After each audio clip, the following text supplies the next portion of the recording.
We're going to hear a little bit more about Matthew before he tells us about Pennies For Quarters. He started his adult life by enlisting in the United States Army at the age of 17 back in 1988. He spent 8 years in the U.S. Army and spent the first 3 years as a parachute rigger, where not only was Matthew airborne and had over 50 jumps to his name, but he also passed parachutes in the U.S. Army Airborne School, the Rangers and the Pathfinders, which makes me think that people were real nice to him. He takes great pride in the fact of having over 10,000 people jump his parachute and not one person returned one because it didn't work. That's a point. His last 5 years in the Army were spent as military police, where he patrolled on the bases he was assigned to, enforcing everything from speed limits to responding to murders and everything in between. In 1996, Matthew transitioned from the Army and was hired by the U.S. Border Patrol. He began his 24-plus year career with the Border Patrol in San Diego and eventually decided it was time to move and came to Port Angeles in 2008, and he has called this home ever since. In 2016, Matthew saw the need for a solution to helping house the homeless veterans in the area, in our area, and he started a nonprofit called Pennies For Quarters. This is a nonprofit working on building a community of tiny houses for homeless veterans in our area. Matthew is also a proud husband, father, and grandfather, and has a desire to leave this world a better place for them. And now he's going to tell you one way that he's doing that. He's going to tell us about Pennies For Quarters. Let me get some text off here because, I've got stuff to share. Give me just a second. I'm sorry. You younger people won't understand, but heck, it's hard for us older people sometimes. Hey. I said sometimes. I said sometimes. Okay. Share screen. Okay. Does my slide show up? Yep, you good. You did it. Okay. So there you go. I'll make this brief, as brief as I can, because I realize the meeting ends at 8. So here we go. Pennies For Quarters. Actually, I'll start off with this. One of the first questions, or one of the main questions I get, what's Pennies For Quarters mean? Okay, well, we're a nonprofit trying to house homeless veterans. And so I'm thinking of this in military terms. Pennies is for any size donation is appreciated. For quarters in the military, it's not a house, it's not an apartment, it's living quarters. Those pennies for living quarters for the homeless veterans. Now, why is it not advancing? There you go. All right, our Pennies For Quarters. Our mission is building communities that inspire veterans who are homeless to overcome the adversity that made them homeless. I'm going to paraphrase a whole bunch of these slides. Basically, homeless veterans are homeless. Everybody's homeless for a reason. As a veteran myself, I realized I cannot solve the problem of homelessness for everybody, but hopefully we can do something to help solve the problem for veterans. Okay, veterans have a special, if you're a veteran here, please raise your hand. Everybody, please give the veterans a hand. Okay. Whether you went to combat or not, I never went to combat in my 8 years. But whether you went to combat or not, you said, I'm going to lay my life down. I'm willing to lay my life down for this country. Okay, America's the greatest country on earth. No matter where we stand or where you stand politically, we can all agree that this is an amazing country, and it's owed, and a debt of honor is owed to the people who have laid down their lives or are willing to lay down their lives to help keep it such a thing. Okay? So for me to hear about homeless veterans and not try to solve the problem or do something to help the problem was unconscionable to me. So I laying around in my living room and came up with a name and came up with this idea. Help program participants become productive, able to live on their own in their own housing. Going to go on to the next slide. There's Some of these numbers need to be updated, but there's an estimated over 40,000 homeless veterans living in the United States. There's an estimated there are 20 veteran suicides each day. Now, at the State of the Union, that number was put down to 17, and I hope that's the case. Okay, 17 is still 17 too many. But I hope it's the case that it's only 17 a day. Now, I heard of stories where veterans were going to the VA trying to get help, and they couldn't get the help they need. So they went out in the VA parking lot and took their own life. That is unconscionable to me. Okay. What are we going to do? Pennies for Quarters, we're going to develop a community of up to 24 tiny houses for veterans that are in the program. Now, these tiny houses are going to range from anywhere from 240 square feet to 400 square feet, with the smaller ones being able to house a veteran and their significant other, and the larger ones being able to house up a veteran and up to a family of 4, but they're also going to be ADA compliant. So we'll be able to help those veterans that need it, that need the ADA compliance rooms, that need more space. Okay. Why tiny house? Well, each tiny house is going to have a bathroom with a shower, a small refrigerator, and like I said, be able to sleep from 1 to 4. Why tiny houses? Because tiny houses will allow privacy and space while the veterans work on overcoming issues that led to being homeless. Okay, whether it was PTSD, drug addiction, no matter what the case, our program is going to be set up to be able to address those issues the best we can. We're also going to have a central facility for counseling, laundry, socializing. Again, each veteran that's part of the program, because of homelessness, and again, when I started this, I knew nothing about homelessness. So I had to start talking to people in the community and found out a lot of the issues deal with mental health and addiction, stuff like that. So instead of just saying, well, we're just going to put them in a house, I said, no, we want to help them to become productive members of society. So we've been talking to people, we're arranging group therapy. Group therapy is going to be mandatory for everybody. If veterans come to us with addiction issues, that's not an instant, we're not going to turn them away, but they're not going to be able to keep their addiction. They're going to have to agree to AA meetings, NA meetings, a monthly year analysis, and we're going to have a 3-strike, and you might be out policy, because I deal with smoking. Okay, so what I know what it's like to be addicted, and having just done enough research, I know addiction is hard to overcome for a lot of people. Some people can cut it off just like that. I'll learn how to snap one day. Some people can learn how to cut it off just like that, or some others that takes time.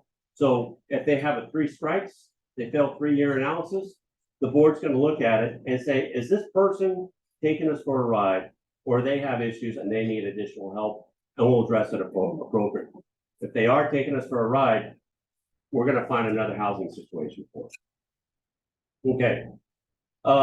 We're going to have a community kitchen to provide up to 3 meals per day to meet vets' nutritional needs in the central facility.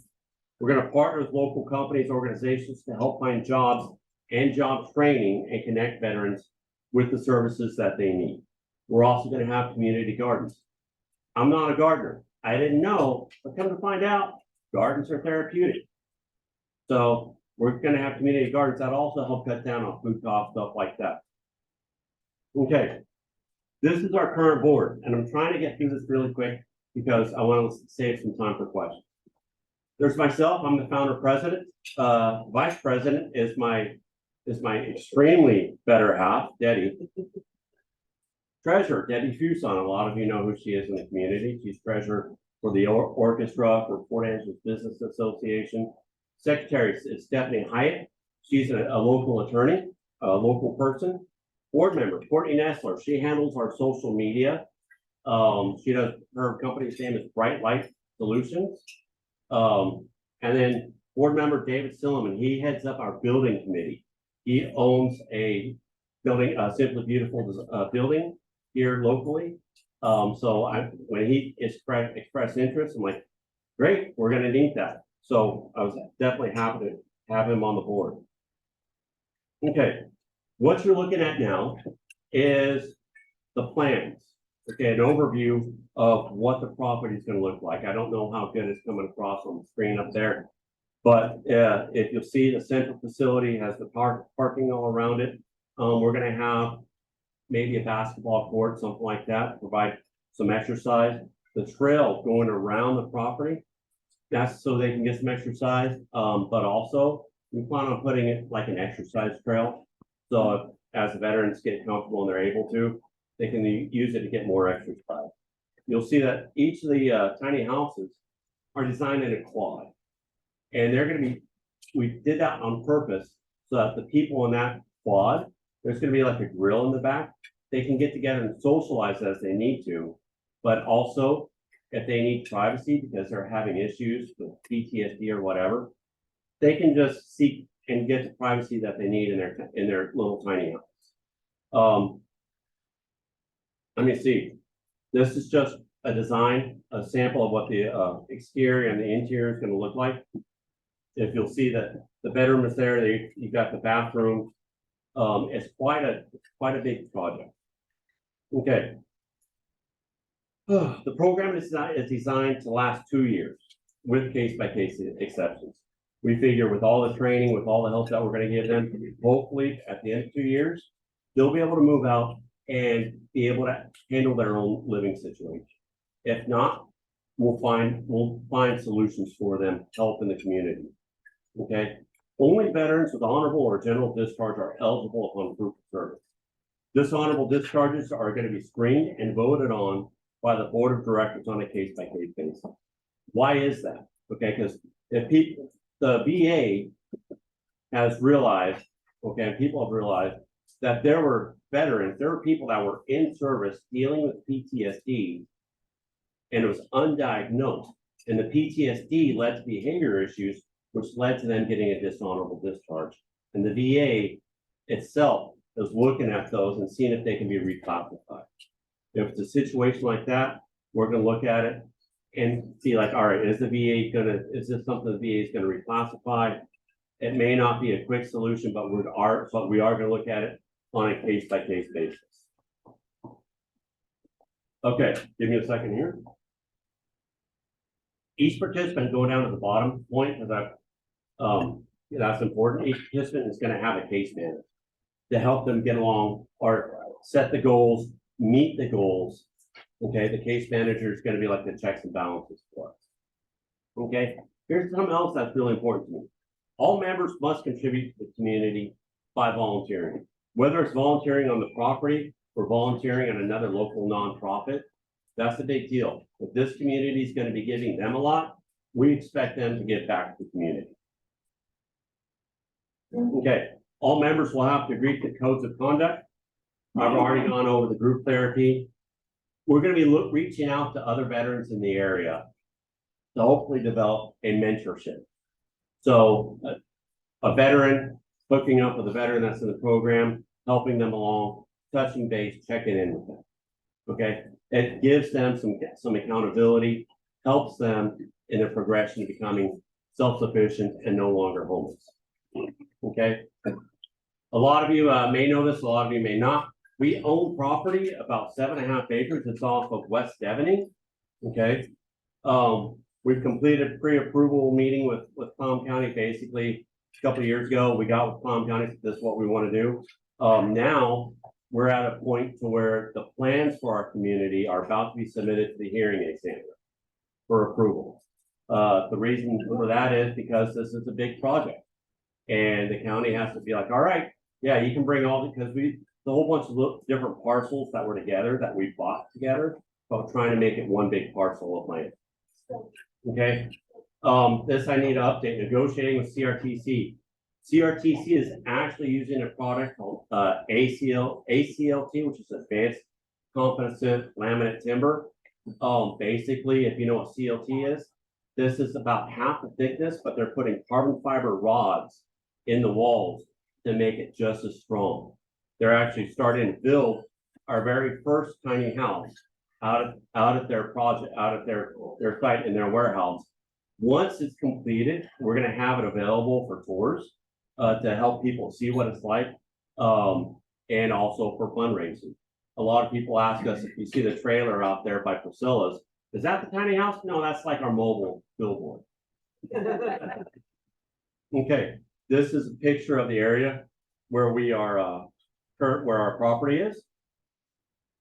Okay, pennies for quarters, what we need, and then I've got one more comment after this, and then I'll open up for questions. Thoughts and prayers, the more the better. Okay, money, please donate. We make it really easy for you to give us your money. You can go online to our website, penniesforquarters.org, and donate. Mail us a check. Our address is on the website. Okay, volunteers for fundraising, and we're looking for board members. Okay. We believe we can help end veteran homelessness. You thought it was coming now, and I realized, oh, wait, there might be another slide. We believe we can help end veteran homelessness in our area by providing safe places to make better choices. And that's what a lot of this comes down. We are not in competition with any other nonprofit in the area. Our goal is that we all work together towards ending homelessness or homelessness for veterans especially. We want to use mechanisms already in place for these veterans because there's no point in reinventing it. That's just stupid. Okay, when you don't have to worry, I'm looking at the time. Oh, I got time. We don't have to worry about where you're sleeping. You can focus on other needs. There's a model of hierarchy of needs. And if you don't have a roof over your head, you're not going to be worried about getting your mental health issues stabilized or getting your finances in order. You want to find some place to sleep. Okay, we can look everywhere. You see the tents, you see Tent City. And I want to point this out. Pennies for Quarters, when it's up and running, it is not going to be a tent city. It's going to be built professionally, designed professionally. It's going to be maintained. We're not going to allow pitching of tents on the property because there are people that live in that community. That entire area back there is going to be fenced, and there's going to be gates for people to come and go. But we want to be respectful of the neighbors that already live in that area. And we don't want them to be afraid. We want it to be safe, not just for the people that are part of the program, but for the people that are in the community, that are in the neighborhood. That's really important. Thanks to our sponsors, Laurel Black Design is one of them, or our supporters, Laurel Black Design is one of them. And now, thanks to all, we've had some events every August now. We are going to have our annual golf tournament. I believe the one upcoming is going to be August 16th. We're already making plans for that. Reaching out to sponsors. If you feel like there's something you want to support and you want to be a sponsor in the golf tournament, please feel free to reach out. Okay, I'll leave this right here. Now then, I've got one more announcement to make. Pennies for Quarters is not about myself.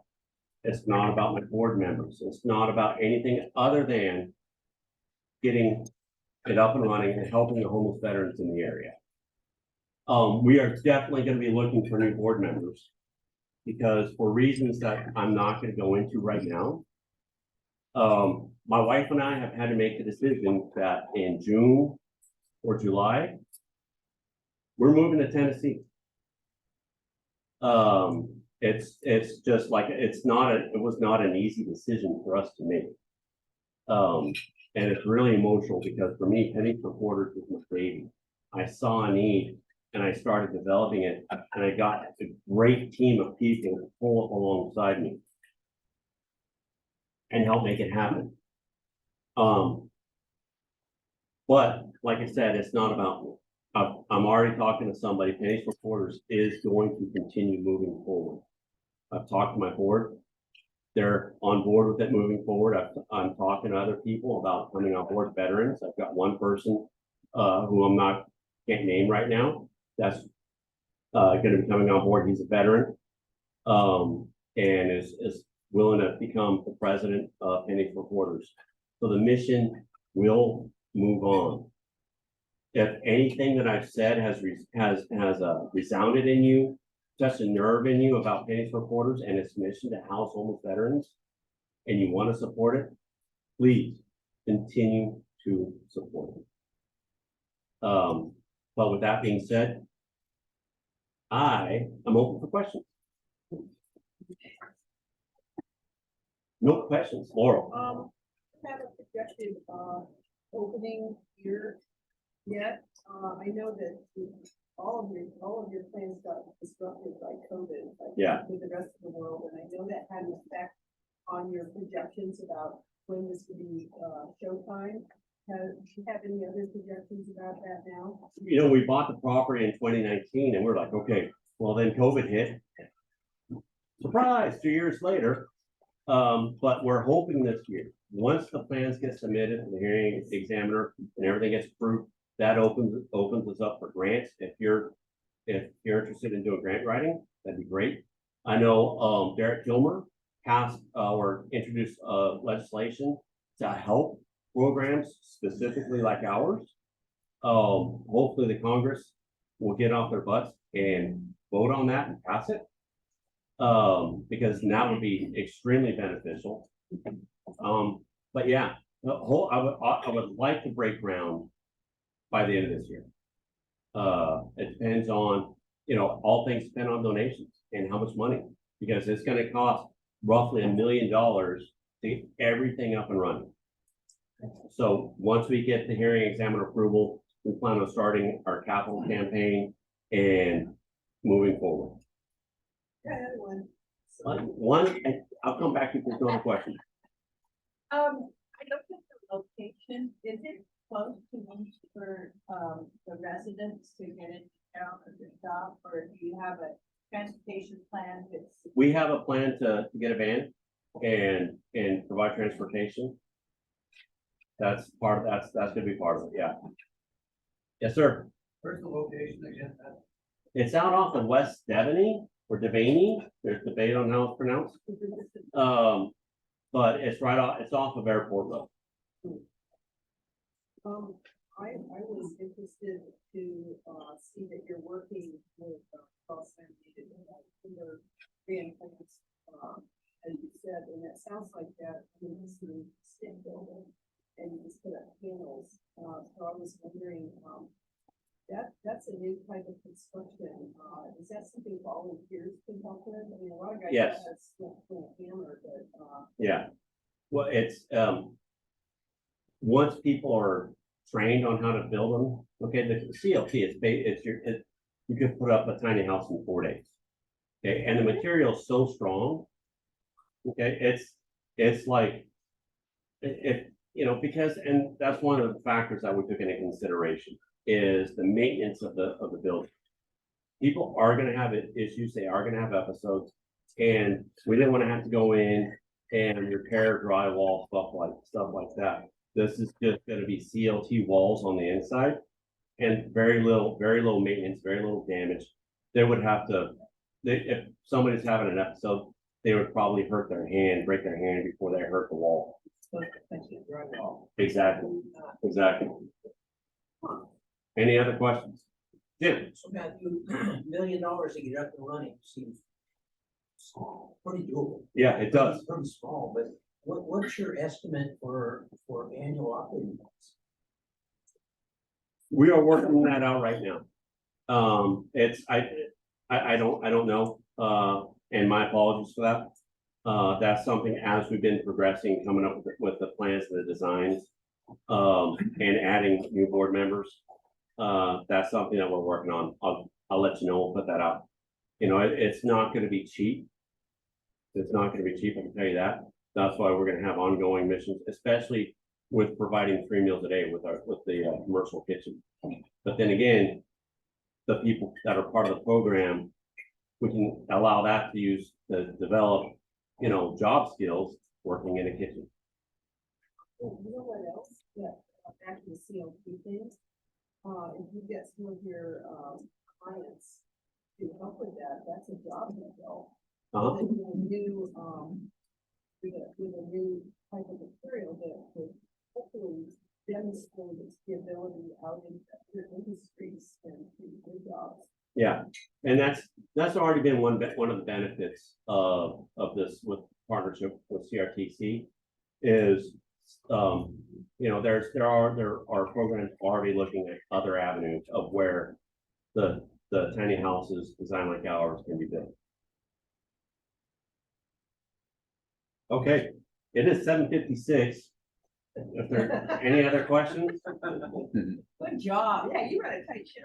all right, thank you, everybody.